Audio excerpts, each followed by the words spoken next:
కనబడుతున్న వ్యక్తి పేరు మహానుభావుని పేరు జంధ్యాల పాపయ్య శాస్త్రి గారు. ఈయన తెలుగు బాల శతకాన్ని రచించారు.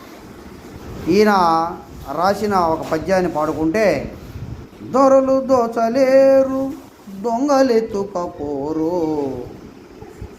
భాతృజనంబు వచ్చి పంచుకోరు, విశ్వవర్ధనంబు విద్యాధనంబురా, లలిత సుగుణ జాల తెలుగు బాల.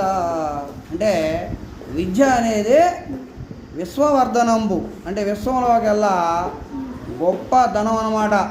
ఎలాగంటే మన దగ్గర విద్య ఉండాలంటే దొరలు దోచుకోలేరు, దొంగలు ఎత్తుకుపోలేరు, బంధువులు పంచుకోలేరు.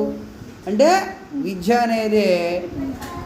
అనే ధనం మన దగ్గర ఎప్పటికీ